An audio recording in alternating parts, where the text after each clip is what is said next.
MPNFL Netball Show.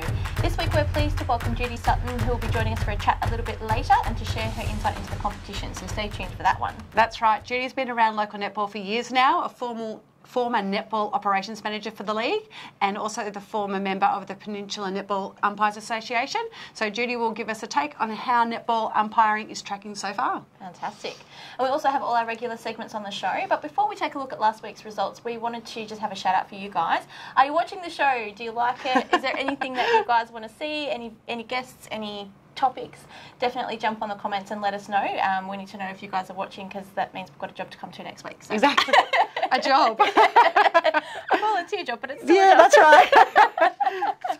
So let's get on to it, guys, with last week's results. Christy, what did we have in Div 2? All right, so Division 2, so you'll notice that the game between Red Hill and Crib Point has come through as a game played, but they actually played that back on the 18th of May. So Crib Point in the A grade won that game quite convincingly against Red Hill 57-38. And I'm just going to take the time now to shout out to Adrian Harris, who we heard during the week, as we saw, and we put the post up, has done her ACL.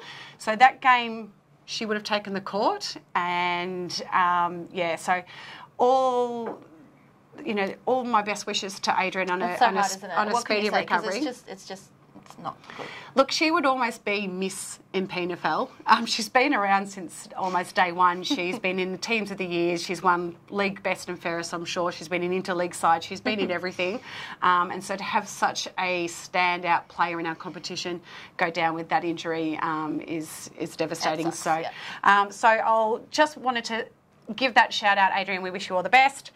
After the round that we had last week, I think now we can say that A grade top 5 is locked in. Okay. So there'll be a few teams there that will just be on the outskirts. Tyab, Somerville. There's a couple of others that may be able to influence the position of that top 5, but that top 5 I think is pretty solid.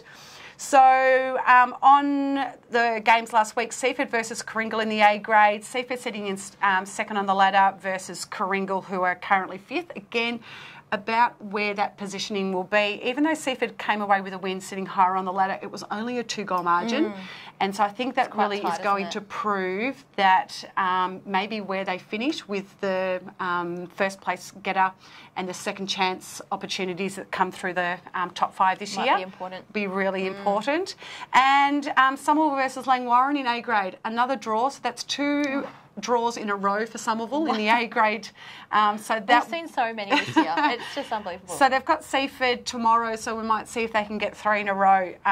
So that would be a great result for you guys. It would be a fantastic result. So that I think were the biggest call outs over the weekend. And what about your division? Yeah, so we only had a couple of games played, as we chatted about last week. There was just the two games because everybody else played those on the 8th of June and had a nice weekend off. So that would have been good fun. Really, probably the only standout was maybe your fault, Christy, last week, barracking for Bomb Beach, because they came away with the win in C grade. They had a good win, didn't they? They got us by 4 points in the end. My tips are right on. It was such a tight game where it was up and down, momentum shift, and they just played so well. I actually think we played very well as well. I don't think it was that we played terribly. I think we both played really well, and they just were better. Yeah, got to give credit where credit's due. Absolutely. So, so 39-35 was the final score for that one. So the Bomb Beach girls now sitting a game clear in third. Wow, okay. So that sort of, definitely puts them at the top. And also YC had a win, so that puts them into first spot at the minute. So there's YC on top, then us, then Bomb Beach. So it's going to be a tough final series, I tell you what. My goodness. Then we also, actually that was probably the only one. Everything else was fairly well expected. But we did have, out of B grade, we had the Swordfish Wine Bar and Tapas match of the round between YC and Dramana, I believe. So we had our spies out at the game, and it was the Frankston YCW versus Dramana, and with Dramana sitting on 5th on the ladder, and taking on the second place YCW, like you said. And so it was an intense game where the momentum was swapping throughout the game. So it was an indoor game. So I think that a little bit more fast-paced, perhaps. Yeah, and it elevates I think the level of the skill across the game as well. So unfortunately, though, so it was at Dramana, and it would have been just after their end of school assembly before they went on school holidays. So the quality of the indoor court was still probably a little average, because it would have been covered in dirt and everything from the kids' shoes. So it was a bit slippery, and, so they found that a little bit challenging. But it was strong defensive pressure from both teams across the whole court, and many contested balls again. So Dramana goalers were very strong and worked well together. And Dramana goal defence played a really strong floating game, so that was really challenging for YCW. So the Swordfish, after all of that, Wine, Bar and Tappers Player of the Week actually goes to Paige Schramm from Frankston YCW. So her first quarter, her goaling accuracy was at 100%. So you can't ask much. Yeah, you can't ask much more than that from a coach. And she finished the game with 25 from 35, so 71% scoring accuracy. So she's a very smart goaler in the goal circle. Her footwork and gives lots of give and go. Sounds like kind she was of loving passing. that indoor court as well. Yeah. So no breeze on the shot. Doesn't have to wait for the wind to die down. And so she had a fantastic game. So congratulations, Paige, for being our Swordfish, Wine Bar and Tappers match player of the round. Congratulations. All right. Okay, so on the show last week, we chatted to you guys about the under-17s competition, and we wanted to hear your feedback. We had a few things, I believe, on the Facebook page. Yeah, that's right. So I was really happy to see so many people who commented around what they thought about the under-17 competition. So some of the key points that came out was that there's a great opportunity for clubs, especially that don't have a strong affiliation with junior clubs, to start introducing players into their club. So, look, that's a pretty... We pretty much knew that one, didn't we? Yeah. That's the main reason for getting it started, I believe. Yeah, but one of the other points that came through was the fact that it's not a graded competition. So, unlike the seniors where we have the A, B, C and D, under-17s is just the one level. Yeah.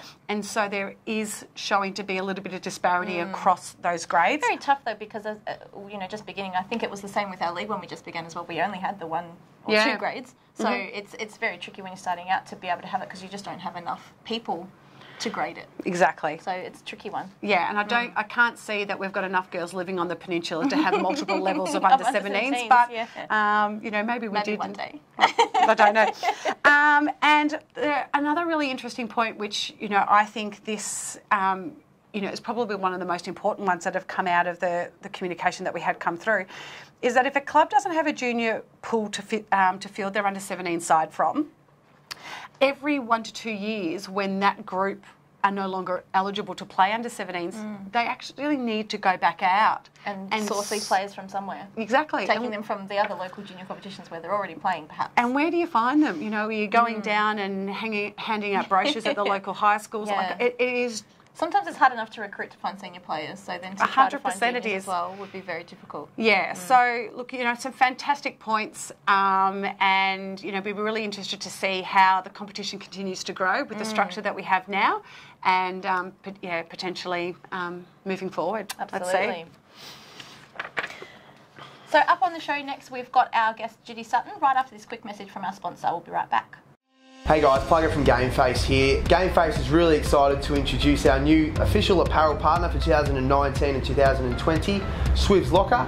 Yeah, Plugger, we've got a whole range of winter warmers, jackets, hoodies, polo shirts, puffer vests, long sleeve tees, the whole works. Get your GameFace on.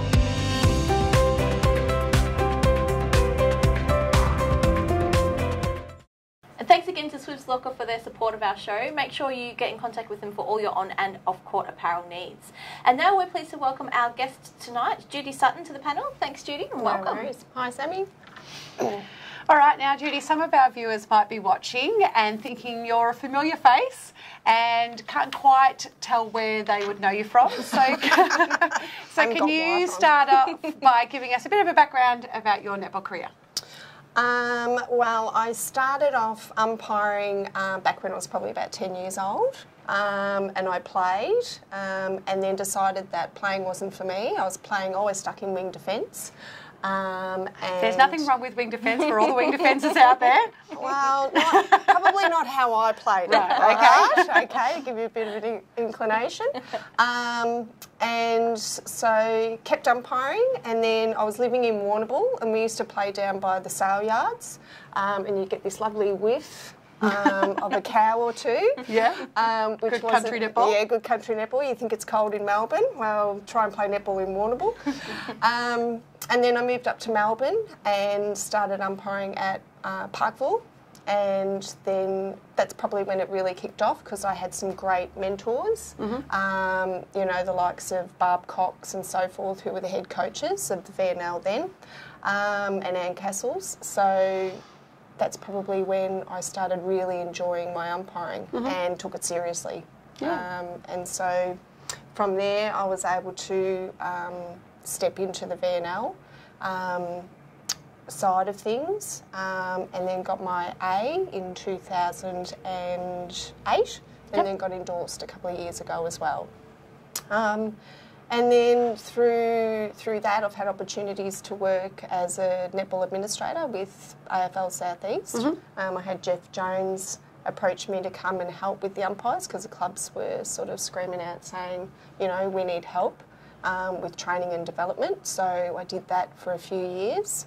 And then through that, I got a job as the netball coordinator, part-time.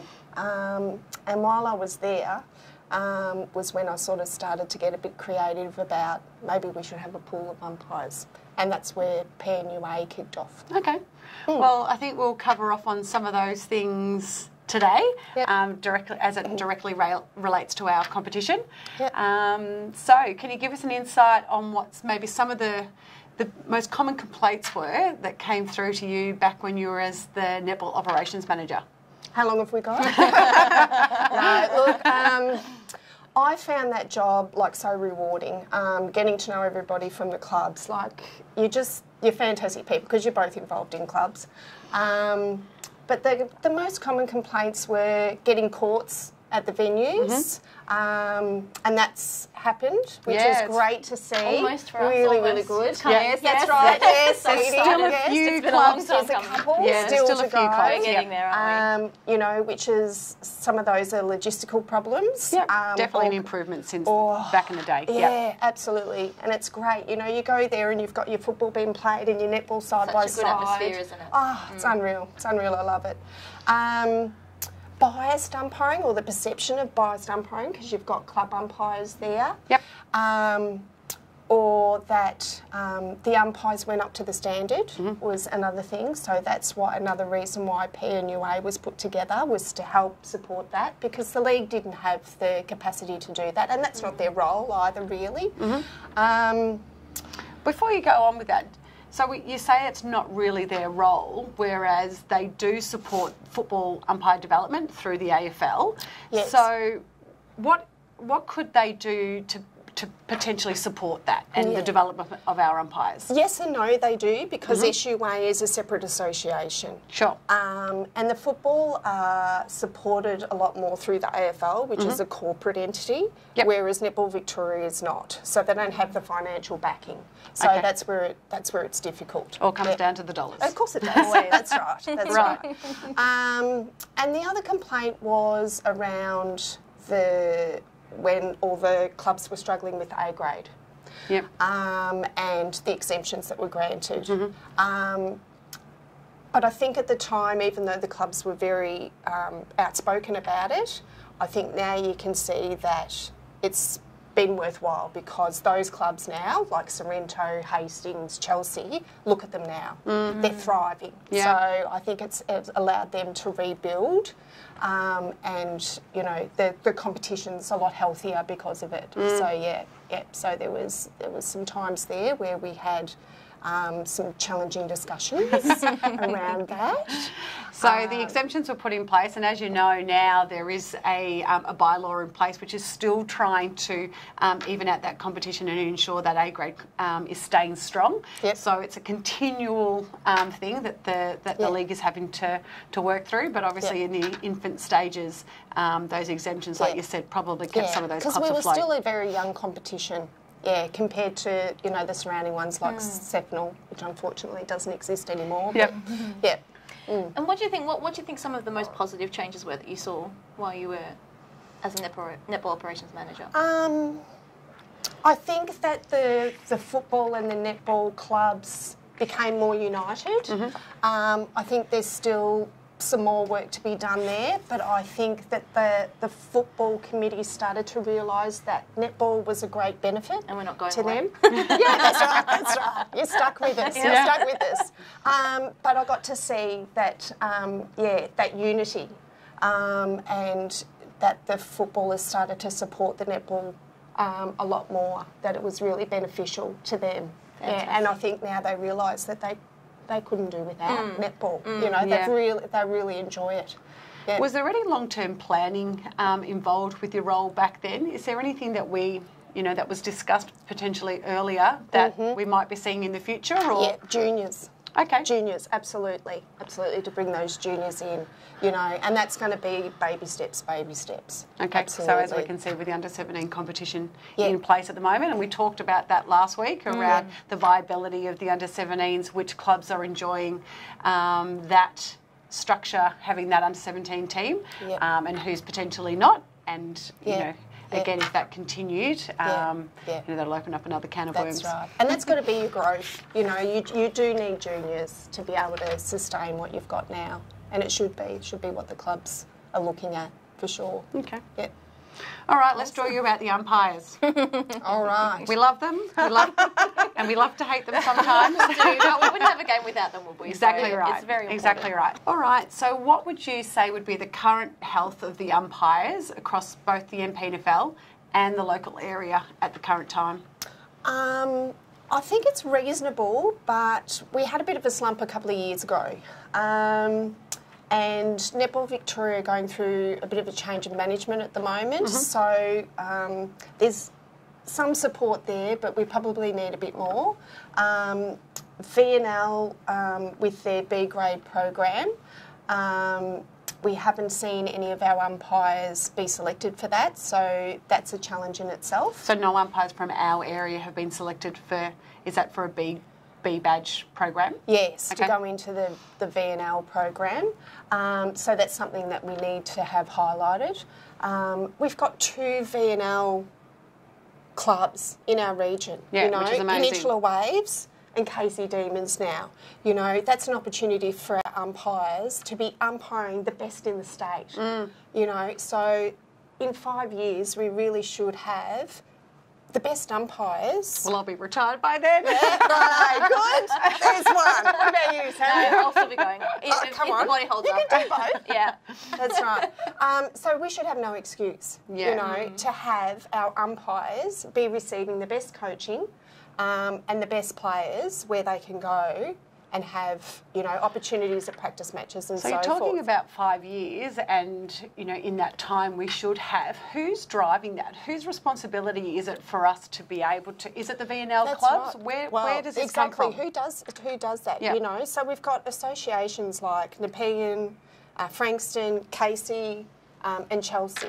You know, we really should be all coming together, and the football netball. I was going to say, so how does the MPNFL join into that? Yeah. You know, there's a stepping stone. We've got our associations, then you've got football netball who have got VNL players participating, and you've got the premier player, you know, cut off, but that shouldn't matter, you know, because you've got ex-VNL players, you've got junior players coming through who are just brilliant. Like the under-17 competition is great to watch. Yep. You know. So really, we've got no excuse not to have good umpires out there. But whose responsibility is it? That's a great question. You know, whose is it? Because we've got everything in place to, like you said, with, you know, fantastic quality of players coming through at that under-17 level, and we will develop them and coach them to get to play in those senior teams, but what is happening parallel to that with those younger umpires? And I know as a player and as a coach, I seem to see a lot of the younger umpires within our netball community at the moment, and there's some umpires that have been around for a long time, but that middle section, it really seems like it's fallen away. That's right. And so how can Lost in the cracks. Yeah, so how can we continue to have all of these young netballers that are potentially playing and umpiring at the same time continue their umpire development. And that's the focus of PNUA. Right. Yes. All right. So that's the whole concept of what PNUA was put together for. All right. So it's only in its early stages, and it will grow PNUA, and that's the whole purpose of what it's there for. It's still got some ironing out issues to do, but that's the whole concept and why it was put together. Okay, and is there training and development that's provided to the umpires within that group? It's really difficult because umpires umpire during the week as well too. But yes, there will be, that is the plan for workshops to occur. There's mentoring and all of that, but we have to start quite small because we got quite big, or they got quite big, because I'm not on the committee anymore, but they got quite big this year. So we started off with a pilot program, 6 clubs in the first year, 11 clubs in the second year, and then we went to 17 clubs in our third year, plus 5 C&D clubs for C&D.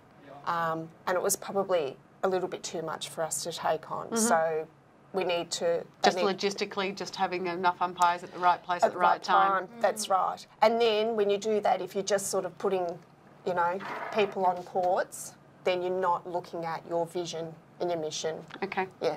Yeah. So what are your suggestions for the future? How can we make this, you know, potentially to be role modelled out to other areas potentially so that we have the best umpires in the state? Outer East do a pool as well, so I think it'd be worthwhile for us to talk to them about what how they do it. Like. That's the Outer East Football Netball League? Yeah, Carolyn Gunn runs it over there, and I believe Geelong are either doing it or have done it in the past, so I think it's worthwhile having conversations with them. So don't need to reinvent the wheel. Let's go out and have a look at which leagues are doing it well already and developing some of the strategies from there.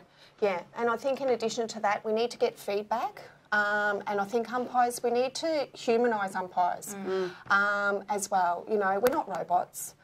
We make mistakes. You know, we're not perfect. And have conversations. You've heard it here first. Except for me, I'm perfect. Coaches, if you're listening, captains, if you're listening, we need to have conversations with the umpires. When you make personalised comments, it just deflates the umpire. It does no good, all right? You might feel good for 2 seconds, but then that's it. But it stays with that umpire. Yeah. What's going to be more beneficial is for you to have the conversation with the umpire after the game and have a beneficial conversation. You know, ask them about a particular situation and be descriptive. Say, in the third quarter, you know, there was a contact decision, 2 players, and describe it and get that umpire thinking. You know, we go away and we do self-analyse. It's the only way for us to be able to get better at what we do, and we do go away and think about that. You know, I've walked away from games and just gone, oh, that was woeful, you know. Same as players, I'm sure. Yeah, that's right. And Lou, you know, and Lou, and that decision was a bit. Right? Lou, who's normally on our panel, who's still away with work at the moment, she has spoken on our show before about players coming off the court and complaining about some decisions that an umpire's made, and her immediate comeback to that player is, tell me that you've just played the perfect quarter, that you haven't made a mistake, that you haven't made a passing error or a stepping, you know, or whatever the case may be, and tell me how that's any different to an umpire not making a mistake during that quarter as well. You know, like you said, we are all human. Yeah. Like we want to minimise our mistakes, obviously, so that it doesn't impact on the game. But that comes down to the coaching and the, you know, that you know, opportunity to have mentors around, which is really limited at the moment in our league, and perhaps that is because we haven't had the pool around as long as we perhaps needed to. Yeah, that's right. That's right. And I always encourage umpires to go and talk to, if something's happened in a game that they weren't sure of, go and talk to that player. Go and ask that player what their thoughts were on that particular incident. You know, that's going to improve your umpiring. Just opening up those communication lines as well. Yeah. Because I know we're often very hesitant to ask the umpires anything because we don't want it to come back at us. That's right. So, Yeah, the next quarter yeah, you're going to we just want to keep our heads down sometimes. Yeah, that defender, not giving her anything. Yeah, that's right. That's right. So what about the difficulties with the different bylaws that are across the competition? So MPNFL have their own set of bylaws. Yes. You're saying that some of your umpires also umpire at association during the week. Yes. How do the umpires go about that? Sometimes it can be a challenge with central timing and then the footy league umpiring, but you hope they're just able to adjust to it. Yeah. Okay. Yeah. All right. And so have you got any suggestions on how, as a group, we can, make the umpiring better, more successful? And recruiting as well. Recruiting. I mean, that's not something in our league that you really hear I too think much probably about. the biggest challenge is for the club umpires. I think they get a bit of a hard deal. It's very difficult to umpire your peers, and then when they're given a bit of a hard time, I think probably be a little bit more lenient on them. Recruiting is a challenge, being on a Saturday and having a lot of players. And I think that's where the link with the associations is really pivotal, because they take on the junior umpires or the new umpires, and then when they're ready, that's where we need to have that interaction with the associations. Do you think the associations are looking at us, though, as a competitor? Oh, yeah. I'm putting if I was an association on the board, I would be saying, well, why should I support our junior umpires to go into the MPNFL? You've effectively destroyed our competition. All the seniors, there's no senior competition now at association level. Everyone's playing in the footy league. Yep. You've just spoken about the fact that as an operations manager, we were looking at having the junior competition. So effectively we are coming in and slowly but surely, pulling apart that competition, and that's where our umpires were learning and developing. How are we, what can you see as a way that we can work with them still? For them, they need to look at it, it's moving with the times, it's evolution, and this is how it's going to be. So for them, it's about the umpires' development. And we don't own umpires or players, nobody does. They're a free spirit, really. And for the best interests of the umpire, if that's part of their development to get better, then that's what you do. And if you look after an umpire, then they will return to your association, and then they can become a mentor because they've received their B badge, or they've learnt so much from umpiring at a higher level that they might even go on to VNL as well too, and receive their A badge, or something like that. And if you look after them and treat them well, they'll come back, and be a part of your association in a bigger and a better way. So we've been told that the umpires for our finals have already been locked in. So can you confirm or deny that you will be taking the court in your whites to umpire any of our finals this year? God, no. No? Fully retired. Fully retired. Yes, I might come down and support. Okay. A few, yes. And where do you think would be the best place for us to get the best umpires for our finals? I think through the VNL stream. Yes. Anybody who's an A badge should absolutely be considered for the finals. Sam approached me and asked me if I had any contacts that could assist with her allocation, so I put her in touch with a few that I had. Made some recommendations. Back in the old book. Yes, that's right. So hopefully, they've been. We've got the best of the best for the finals. Yeah, right. So it's good. Yeah. Well, certainly some really interesting things. Thank you, Judy, for us to think about and talk about. We'd love to hear from you guys. So make sure you pop any of your thoughts in the comments today. Right. Thank you so much for your time, Judy. It was great having you on. No worries. And giving you all your insight. No worries at all. Anytime. Thank you. And so up next we have our Netflix and Skill and the rumour file. So we'll be right back after this short message.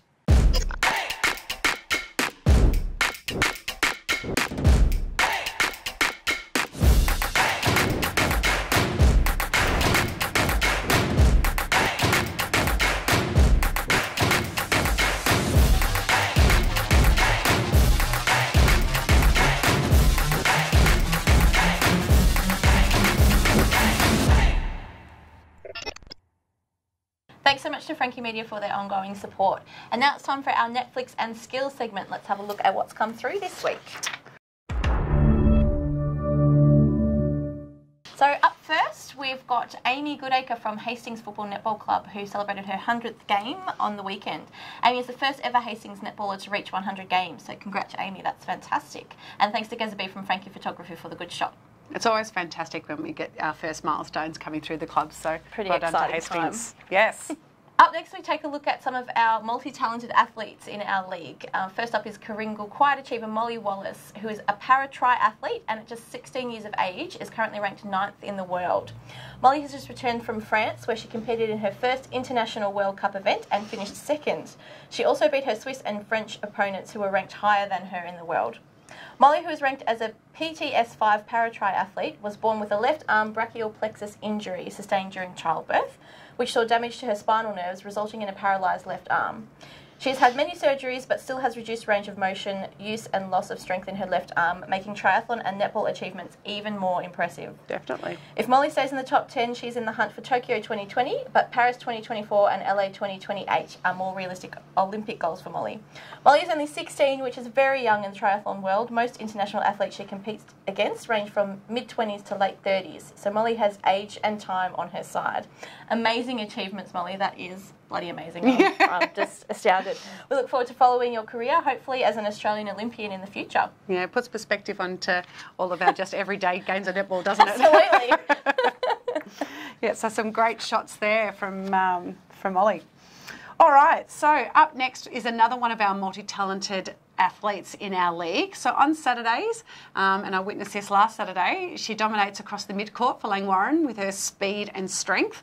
But when she's not on the netball court, Amy Sleffendorfers from Langwarrin is keeping herself strong and fit at CrossFit. So much so that Amy has recently qualified to represent Victoria at the Nationals at the end of September. Oh, I hope that doesn't with finals. Yeah, cross over with she gets finals. it in time. On the screen, you'll see some pics from Amy in action. So very impressive. Congrats to Amy and good luck at Nationals. She is definitely one strong girl. That's amazing. All right, finally, one from my club that I haven't actually told her that I'm submitting these, so Maria, surprise. So this was from the game against Langwarrin on Saturday, and so our photographer Sharon Barnett took these images, and this happened in real time, so for her to get these in sequence was fantastic. But this is Maria who during the course of play received the ball on the circle edge and was off balanced and fell into the goal circle, but using the ball was able to maintain that she didn't go offside. So as you can see in the photos coming is that, she used her balance to, and effectively in the end was lying on top of the netball in the goal circle. And to those playing along at home, the whistle did go. She was called for the contact. The opposition player was called for the contact. So she was able to then reset herself. I thought you were going to say she was called offside. No, like, she's not offside. No, she never went offside. But the whistle blew. She was able to reset herself and stand up outside. It would have been tough getting back from that position in 3 seconds, I would have thought. So that's good that she If anybody was able to do it, I think it was going to be Maria. So it was pretty impressive. Well, thanks, guys, for sending those through. It was awesome to see some this week. So definitely make sure you inbox the GameFace page or one of us directly with your submissions for next week.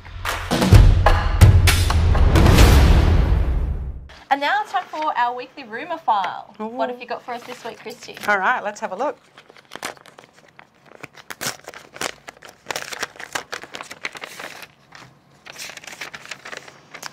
All right, Division 1. Which football netball club has cancelled their ball last minute? Oh. So that doesn't sound good. It doesn't sound good. Cancelled, postponed could be. I have heard a little bit about this because there's a few disgruntled netballers out there. I can imagine because you're getting ready. You'd have your makeup booked. You'd have your tan booked. You'd have your dress organised. So I wonder if this decision's been made by one of the boys around the football club who just don't appreciate the amount of time and energy that are put in by the girls around the club to prepare for it. So, but on the flip side, the only reason it's probably happened is poor ticket sales or whatever the case may be. So if that's the case, the quick answer to that. You've got to book your tickets. Buy your tickets.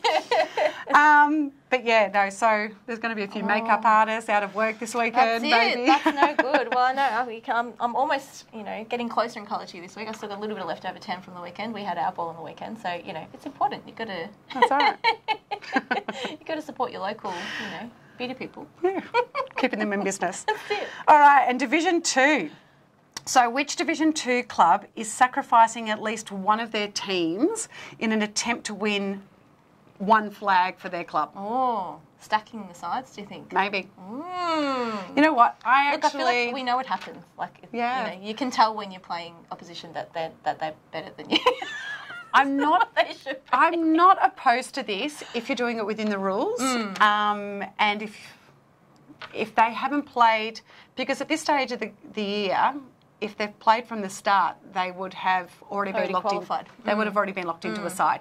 So if you've got the ability, for whatever reason, people returning from injury or maternity leave or whatever the case may be, if you're able to drop them down in the attempt to win a flag, you know what? Doesn't matter what division. Good luck to you. Doesn't matter what grade flag you win. If the club wins a flag, you've got something to celebrate. That's right. You've got something to have a one over at the end of the weekend. That is for sure. So thanks so much for sending through your rumours. Don't forget that you can send it either through to GameFace directly or to Sammy or I, and we will keep that confidential. And we can talk about them next week. Fantastic. So let's have a look now at what we've got coming up tomorrow in our games. What have we got for Div 2? All right, so the games that I want to call out for the games tomorrow is the Tyab versus Hastings game. So we spoke about earlier around that the top 5 is probably set in stone now for A grade. And I think Tyab will be one of the clubs that, are most disappointed, and rightfully so. They've got a good quality side, and it's disappointing when sides are going to miss out on finals in that instance. But they've now got the ability, along with a few of the others, to really nudge what that top 5 is going to look like. So they're up against Hastings, who are sitting in 4th. And I think Tyab have got the manpower to potentially run over Hastings tomorrow in the A grade. So if they have a fantastic game, they could probably topple any really in the top 5. I agree. So let's have a look at what that game is. The other one that I think is going to be a great game is the Red Hill versus Coringal C grade game. So Coringal C grade still sitting undefeated. Red Hill effort this far in the season. This far along the season. Mind you, that's not their only side that's sitting undefeated. So, but Red Hill are sitting in 3rd, and again, it's a Red Hill home game. They have a huge supporter base. They like to get around their girls. I think this would be a really great clash. That noise can make all the difference on the sidelines too. It is very hard. Someone's going to have to bring, Coringal's going to have to bring a different set of bibs. There's a lot of red dresses that are going to be out on that court this weekend. So that also might play into it. I don't know how. Our lime green ones, they stand out a bit. So I don't know how that's going to impact the game. But so that one I think will be a great one. And the other one I'm going to call out is in the D grade, which is Chelsea versus Langwarrin. Now, we played Langwarrin last week. The D grade team are a super experienced D-grade side. So there's a lot of girls there that have played plenty of netball over their time. Shout out to any physio, Langwarrin Sports Medicine, Sports Injury Clinic. You need to be sponsoring the Langwarrin D-grade side. They have enough rock tape on those girls. Honestly, they need to be sponsored. But it's working. They were solid. You've got to get your body up somehow. Exactly right. Look, they must be doing some good beach sessions on a Sunday. But 2nd versus 3rd and the game down at Chelsea, like that, I think will be a really, really good game. So it'll be interesting to see how that goes. Excellent. And what about your division? Yeah, we've got a full host on this weekend, which is great. We've got Mornington Mount Eliza playing on the Sunday instead of the Saturday. But other than that, everybody is playing, which is good to see. So where's the Mornington game being played at? So everyone can come along if you've played on Saturday. So Mornington's home courts? Down the home courts of Mornington down there. It's just off Main Street, I think. So how perfect. So you could go down, watch the Mornington game, then head down to Swordfish afterwards and enjoy yourself a wine. Perfect. Perfect timing. So we've got a couple of tight ones actually coming up on the weekend. Sorrento and Dramana in A grade. They're sitting 3rd and 5th. So I think that will be a really tight tussle. And look, having seen both of those teams, they are both very strong. So that will be really interesting to see Indoor whether Jemina, yes, and whether Jemina can push up any higher in that top 5. And yeah, Sorrento, whether they want to solidify their place, you know, up high there. Yep. But they also, in their B and their D grade, they're 4th and 5th, and then 5th and 4th. So it's going to be quite a big day for all of those teams. In A grade as well, Rosebud are currently sitting in 1st, and they're playing our girls, Edias, who are sitting in 4th. So that's going to be, again, last time Rosebud just demolished us, so it will be really interesting to see how our girls can respond this time, and if they can give them a bit of a run for their money down at Rosebud there, so it'll be a nice and I know that Rosebud have been playing a indoor competition during the week, and they had their final earlier on Monday night, which they unfortunately were unable to take away. Oh, they might be a bit frustrated. Yeah. That's not good. So Edias might be getting Rosebud on the rebound, and so watch out for that one. Right, we'll be prepared. And for our girls as well, also in B grade, Rosebud are sitting 3rd, and we are sitting 1st, so that will also be a very, very tight match. So A and B grade for those 2 teams on the weekend.